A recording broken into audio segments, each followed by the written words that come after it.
Musik syiar Islam menggugah hati seorang Vinsar akan arti pentingnya agama Islam. Melalui perjalanan panjang, ia pun mengucapkan 2 kalimat syahadat di penghujung bulan Ramadan. Informasi ini sekaligus mengakhiri kebersamaan kita dalam Net 5. Saya Rahma Hayudingdia. Dan saya Imam Wibowo. Selamat Hari Raya Idul Fitri 1434 Hijriah. Mohon maaf lahir dan batin. Allahumma sholli ala Muhammad ya Rabbi sholli alaihi wasallim. Allahumma sholli ala Muhammad ya Rabbi balighul wasilah.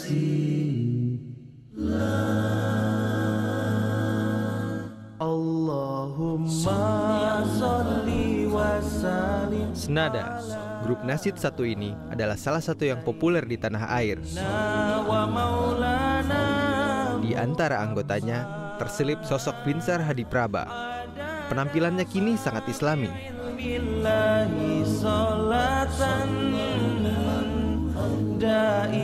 Mungkin tidak banyak yang tahu kalau Vinsar tidak memeluk Islam sejak lahir. Titin Fahmi merupakan salah satu sosok penting yang memantapkan Vinsar menjadi seorang Muslim. Mereka saling tertarik dan menikah secara Islam.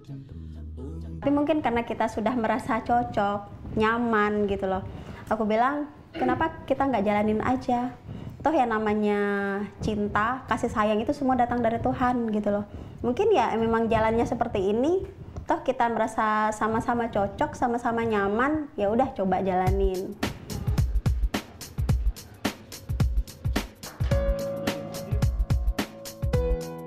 Namun jauh sebelum bertemu dengan Titin, Vinsar sudah terpukau dengan Islam. Sejak duduk di bangku kelas 3 SD, ia paling hobi mendengarkan suara azan berkumandang. Padahal, ia tinggal di tengah-tengah keluarganya yang non-muslim di Magelang, Jawa Tengah. Vinsar sering menyempatkan diri bermain-main ke Masjid Raya Magelang hanya untuk mendengarkan suara azan. Bagi Vinsar, suara azan terdengar sangat merdu di telinganya. Vinsar memang suka dengan bunyi-bunyian yang indah. Tak heran, pemuda satu ini sangat menggemari musik.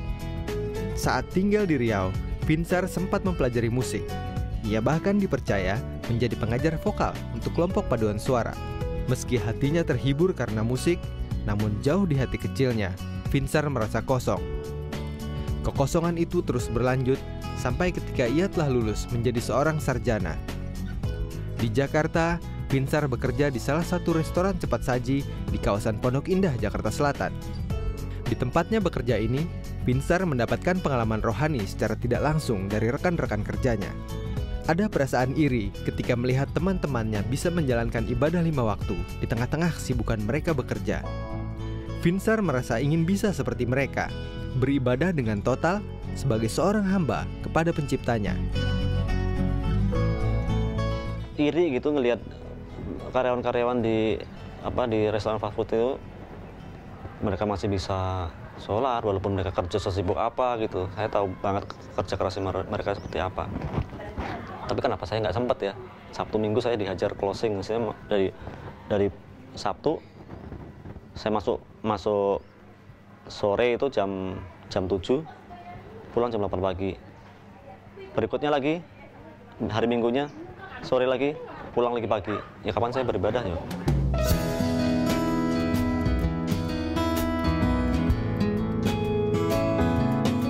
Lewat teman kosnya yang bernama Teddy, Vinsar mengenal Islam. Bermula dari meminjam koleksi buku-buku Islam milik Teddy, lalu kemudian ia mulai memberanikan diri untuk bertanya tentang agama Islam. Kebanyakan kalau dia menanyakan soal hal-hal yang berbau Islam itu kalau masalah-masalah yang praktis sebetulnya. Karena secara prinsip dia sudah tahu bahwa ada kebenaran di dalam Islam gitu ya. Jadi dia tuh banyak yang hal-hal yang praktis. Misalnya apa yang harus dilakukan, apa yang tidak dilakukan. Dulu kita menganggapnya sebagai pertanyaan biasa saja ya, tidak ada maksud untuk masuk ke dalam Islam. Tak cukup sampai di situ, Vinsar juga kerap memperhatikan pengajian rutin di dekat rumahnya. Awalnya, ia secara sembunyi-sembunyi mendengarkan tauziah yang disampaikan oleh Ustadz. Sampai suatu kali, Pinsar memberanikan diri untuk datang ke pengajian. Daripada dia nongkrong di kamarnya yang sepi begitu, ya lebih bagus dia datang ke sini. Asalnya hanya untuk pegang-pegang gitar dan main-main musik, tapi mendengarkan juga pengajian dari Ustadz Sofwan di sini. Jadi tidak ada yang memaksa dia untuk mengajak untuk di sini. Gak pernah sama sekali kita ajak. Kalau dia bahkan mau masuk Islam, kita suka takut-takutin. Suka, oh berat, harus ada konsekuensinya dan sebagainya.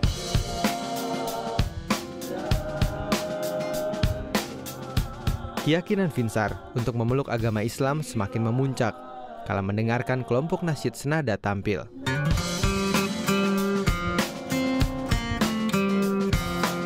Syair-syair indah yang dilakukan oleh grup ini telah membuatnya terkesan. Secara kebetulan, anggota grup musik ini memang teman-teman Pinsar. Saya baru kenal satu lagu ya, yang lagunya senada yang dakwah. Pem pem pem pem pem pem pem pem pem pem pem pem gitu aja. Saya pelajari lagu itu yang pertama kali saya masuk ke bisa kerekam gitu loh. Karena lagunya asik, dynamic gitu loh.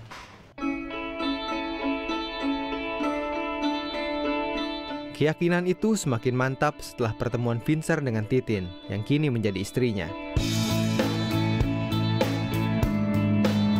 Akhirnya, Pinsar pun mengucapkan 2 kalimat syahadat di penghujung bulan Ramadan tahun 1999.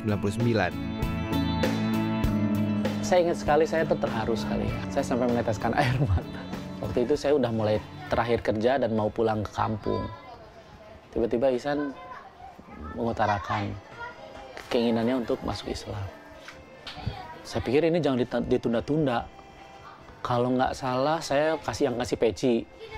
Bang Aan yang kasih baju koko, dia sendiri punya sarung. Langsung dibawa ke musola.